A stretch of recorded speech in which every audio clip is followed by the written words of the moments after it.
So in terms of these technically minded businesses, they're in manufacturing and based around Australia, and you help with their communications.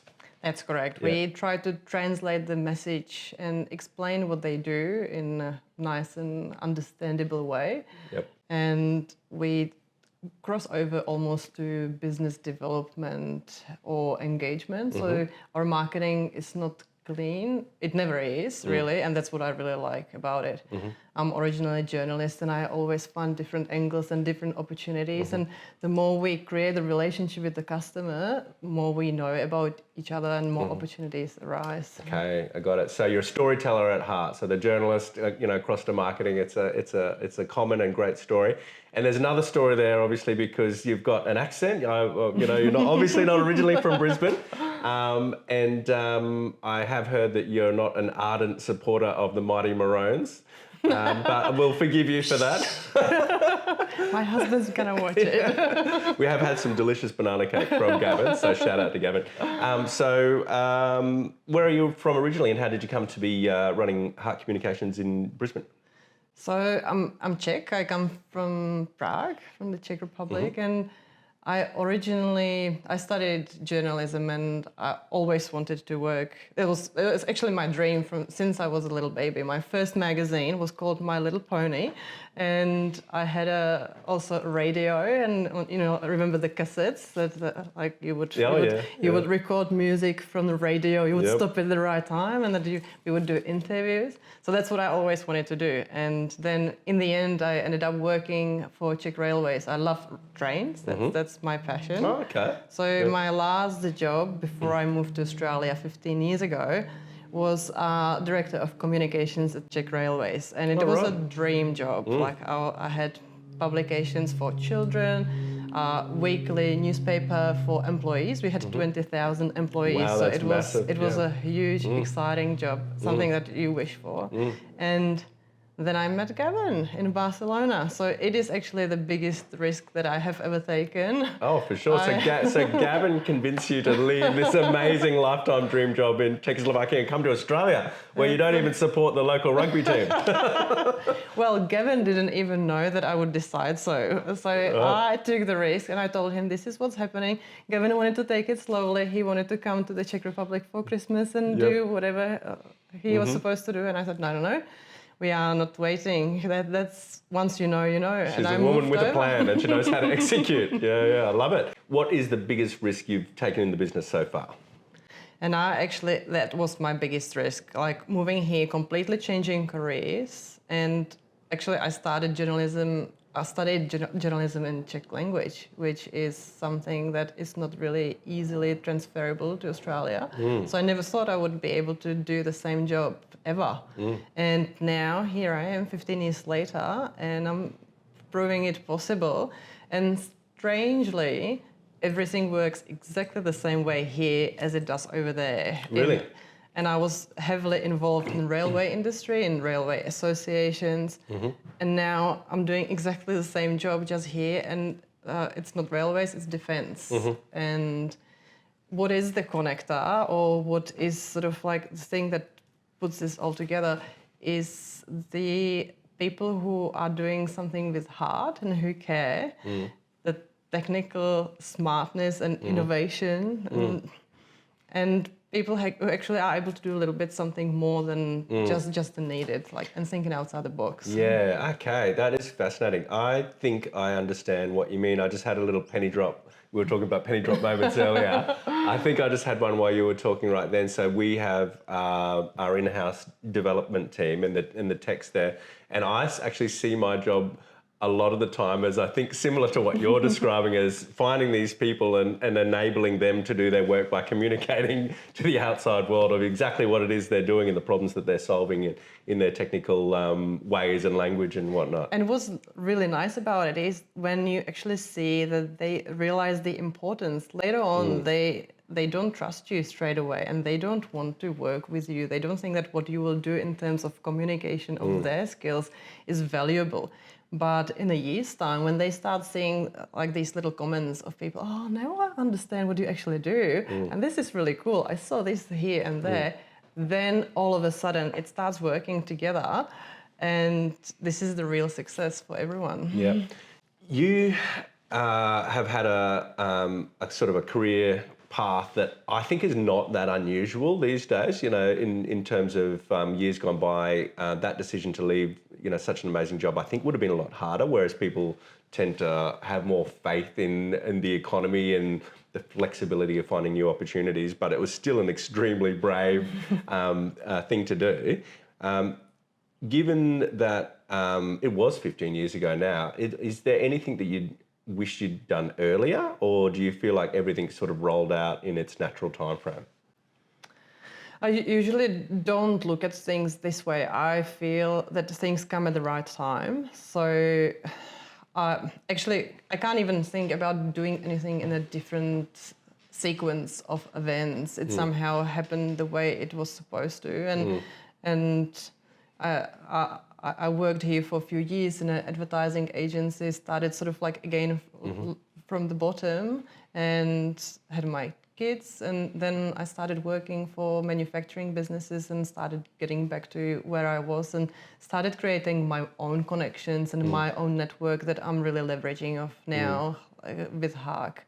And I have found Queensland being like really great, and especially Moreton Bay region where we are. There are so many interesting and innovative businesses, and the community is quite strong. And the same I actually found in defense, which was surprising for me. I never thought I would be working in defense and with defense supply chain, but I've found that people who are actually part of defense have very strong values. It is something that I didn't realize coming from Eastern Europe, from Czech Republic. We come with certain burden, but I'm still learning about defense. I've been in this industry just for 5 years, which is nothing. And now I realize the strengths and the community and how people actually rely on each other and believe and trust.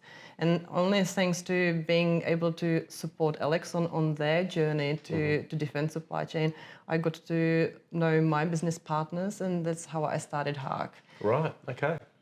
Fantastic. Yeah, I love the fact that you've found Queensland to be really welcoming and a great place to sort of find a thriving business community. I think it's the same. I think Australia is generally pretty good, but actually we're just a little bit more friendly in southeast Queensland. 100%. Yeah, it's very interesting.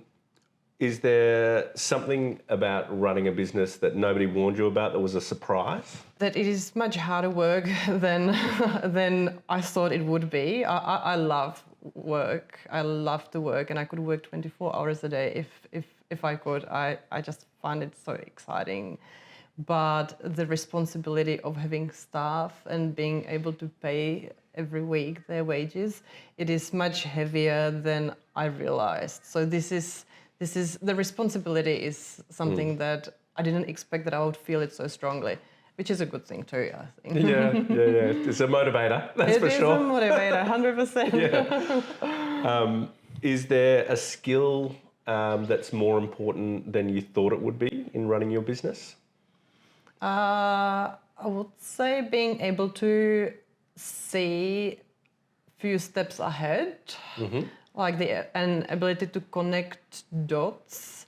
And I am actually learning I'm very intuitive as a person, and I always try to stop myself and I put on my rational brain and I'm explaining to myself that this is what I'm feeling is not actually the right thing. I should be looking at things logically. And it actually doesn't work. So I have to trust my intuition. And it is probably a journey for everyone. As we grow older and as we have more responsibilities, we learn more about each other and about ourselves too. I agree wholeheartedly with that. I mean, I'm a very science-based person. Like I love wild ideas and love to have those conversations, but I can't help but in the end I'm extremely rational. But one thing about making decisions I've found is that you just rarely have all the information. You know, That's very so true. you have to fill in the gaps with the gut feel and the second brain as they call it. And what you say about being rational, it is actually also another skill or something learned, to be surrounded with people who complement you. And this is what I have learned by running a business, that I need to have people on my team who are very different to me. And we just need to have a very strong and trusting relationship, because what they are gonna tell me, it's not always what I want to hear, and vice versa. And that's what I have learned, that we just need to create really strong and cohesive team with different personalities and different skill sets, and that's what works. Yeah, so building a team that's got the different viewpoints and also the trust and the relationship where they feel comfortable telling each other. You know? Exactly. Yeah. It's not an easy thing. No, it's not. It takes a while, and you've got to have the right people. Yeah. So in your industry, is there a business trend that you think is overrated at the moment, or ever has been? I'm very traditional, so the way how I like to create content is more old-fashioned, and I really believe in one-on-one and the personal connection, because you can feel, you can sense. So that's me being intuitive, probably. And I more and more customers are asking us for digital marketing. It has never been my core ability. I'm not really good at it. I've got people who are, but this is something where I always thought it was slightly overrated in the area that I was delivering, but it is 100% not. And now I can see how perfectly complementing these two parts of marketing are. Creating quality content, like something that has the information, but bringing new customers in or looking into new markets, new leads, digital is so super important, and you just can't do that. You can't do one without the other. So it is nice to see that, and again, it comes hand in hand with the team coming on and bringing their ideas and supporting each other with new things. So this is my learning, being old-fashioned. Yeah. Well, it's my learning too. This is one of the reasons we're doing this interview series. Now, honestly, is to maintain that focus on one-to-one connection and real world authentic experiences in an increasingly artificial and untrustworthy digital landscape. You talked about running a business being a little bit harder than you expected, and you are a person that loves to work, you're highly motivated. Is there a non-negotiable in your routine so that you feel like you can show up as best as possible for your work?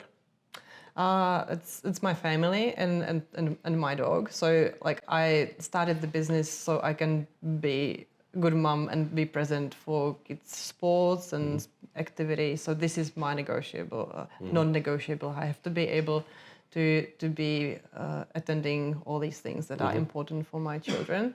And my thing is I love running. So this is something that I can't give up, and it makes me sane. Sometimes in the middle of the day, when I have too much of a screen time, too many Teams meetings. You can feel it and just got to get out. Just too much. I go for a run. So you launched Hark Communications 2.5, almost 3 years ago. And is there something that you thought was going to be more important than it actually is? Something that you thought mattered but doesn't? It's something that I'm always conscious of. I always think that I need to be the expert. And it's actually not true. Like you can learn absolutely anything. You just need to have the ability and time to read and talk to people. I think that actually that's something that I think is super important. Ask people for help, or ask people to explain what they are good at. This is what helps with the work that we do in marketing in general. So that's what I found. Like most of our customers are defense experts. Some of them served, so they know defense very well.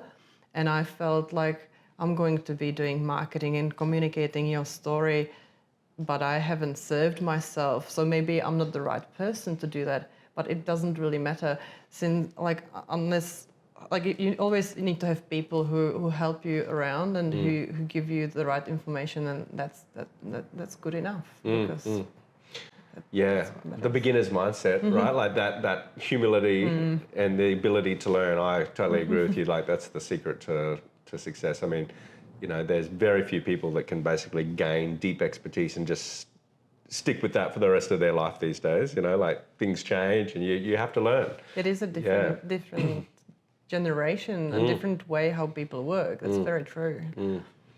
In this time, is there something that you'd never do again? Of course, there were so many things that didn't go that well, and it always happens.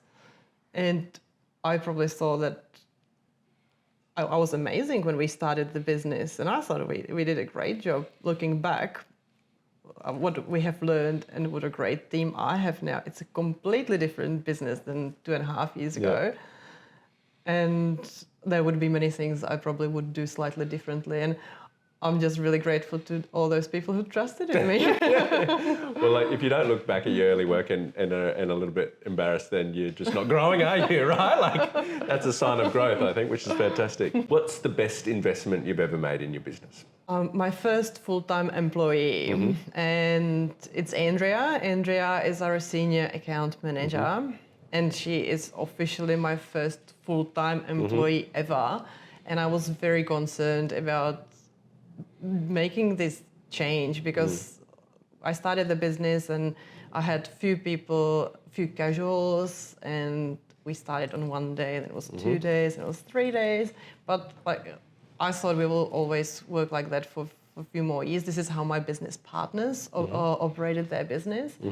But then I felt like it is important actually to have a quality team, and we need to make sure that we afford it. Like, we wouldn't be able to grow, we wouldn't be able to afford to make good business.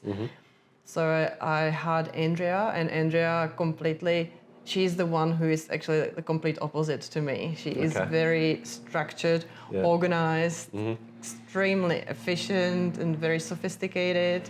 She uses AI to the next level, and she brought completely different perspectives to the business. So this was the best investment, and I should have done it earlier. There you go. That's two questions in one. That's very efficient. If you had to start over tomorrow, what's the very first thing you'd do to start Hark Communications again? That's an easy one, and you are going to love this. It's a website. Yeah, great answer. 10 points. Our website has been in the works for 2 years. Like, we finally have one, but I'm sure there's going to be new generation coming up soon. But as a marketing business, we just didn't have time to look after ourselves. We needed to make sure that we delivered to our customers, and our website was always something that was sort of, wow, we can do it. And there's going to be an expo. We really need to have the website up and running, and we just never did. And it never worked. So this would be an investment that I would actually do even before I started the business, and I would hire someone who's really expensive and good. It's funny you say that. I think, because we make websites, and that's why we had our little joke about me saying it was a great answer. But it was something that I had to do.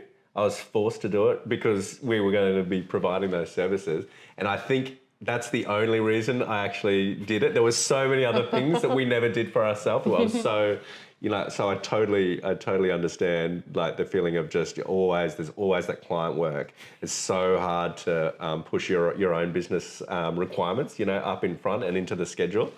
But yeah, the website's such a commitment as well, because it's not just the build and the design, but all the content as well. And there's no right answer. There's so many different ways that you can do it. And I think the content is really the hard part as well, because it's hard to promote yourself. Like, we can do it for our customers and we do it right, but it's different to do it for ourselves. And it really is job for someone who's coming from the outside and sees you in a different perspective and with a different set of eyes.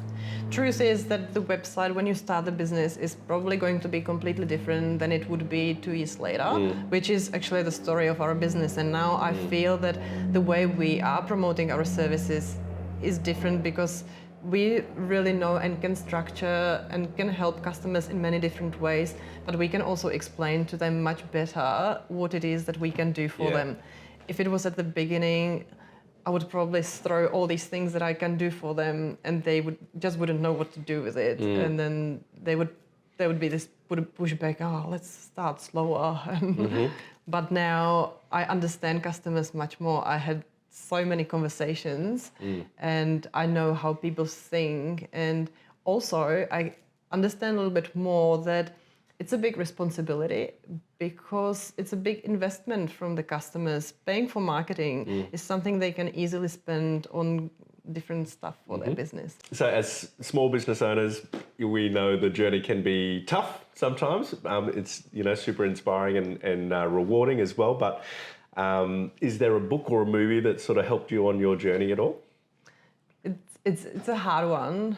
A lot of people ask, and there are so many motivational books around, and I love reading them all. But my favorite movie is Forrest Gump, and I just love it because there's a certain level of naivety that everyone needs to carry, especially us starting new businesses. If we were not naive, we wouldn't be able to even try. You'd be too paralyzed to get started. Yeah. People know there are so many experts around. Everyone feels that it feels like they just know much more, and I always have like this slight imposter syndrome in me. But it's not true.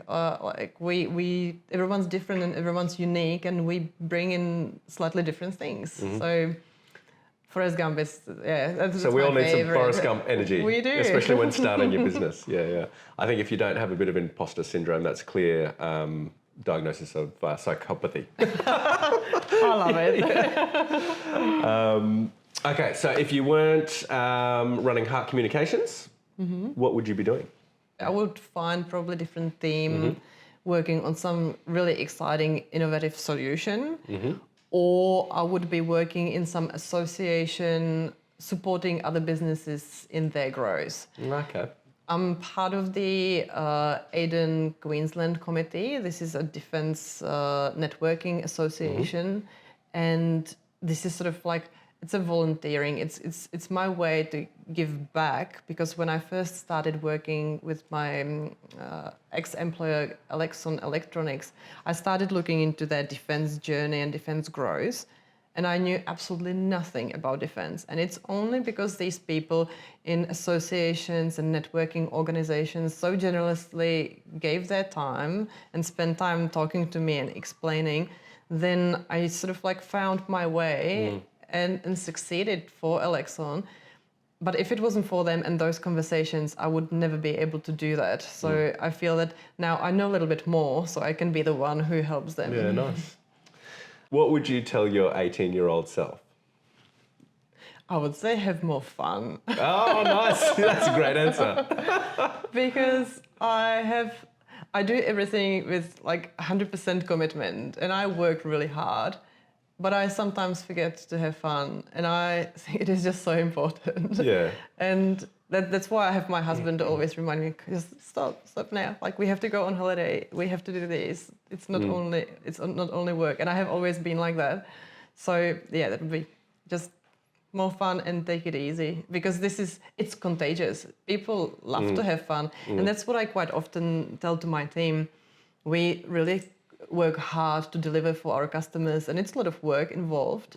But what people actually love about marketing and communications is that it's a bit of fun. Yeah. It's not brain surgery. No, exactly. Yeah, It's not brain surgery. It's valuable, of course, but they've got these people who come in to their business from the outside and they bring all these interesting trends and they talk about stuff they don't usually talk about. So it needs to be fun. That's my recipe, and that would be my advice for myself. Yeah, that's great advice. Yeah, I think you've got to keep the spark alive for yourself as well, right? Like that's a daily challenge, I think, as well. Like, how can this be a great day and have fun doing it? Is there a local brand or business that you're really inspired by at the moment? I like the stories of family businesses in general. I like when they are able to step out of the legacy of their story, which I find that it can be really difficult and daunting for the business owners who have the responsibility of being the third, fourth generation of the business owner. And I love seeing those brands and companies who made it to the next level, took on maybe advisory boards or different directors and grew their business into something much bigger and quite different. So this is quite inspirational, and I've got few of my customers who we work with who have done that and achieved it. Like who? For example, Queensland Gaskets, they are an inspiring business that's growing 70 years of legacy. That is such a long time, Yes. 70 years, yeah. So is that 3 generations? It's 3 generations, and Carl, who is the managing director currently, he is doing fascinating work, not only for his business. He now acquired a new business called OSEP Australia. They are sort of like the fancy new innovative branch of their business. But he also works for AIDEN, for the defense networking organizations. He's the national chair. And he's the one who people actually can call any time of the day. He answers his phone and he just helps them and gives them advice, puts them in the right direction of someone who can help them. So it's great to see these people who do really well for themselves, for their own business, but also help others. So Brisbane's having a moment right now, and it's very exciting for everyone in Southeast Queensland. We're getting revved up for the 2032 Olympic Games. Is that affecting how you perceive your business and planning for the future? It's not only our business, I would say, but many other businesses. Everyone's gearing up, everyone's waiting, and everyone has been waiting until now, and finally things are going to change and we will actually start doing some work. As I said, we work with manufacturing and technically minded businesses, and a lot of them are actually placed in Moreton Bay region. We hope that we will finally get our technological park that's going to be built in Peachtree. The plan is to have a conference building there as well, some sporting facility, and the whole area is going to play quite important role for the Olympic Games.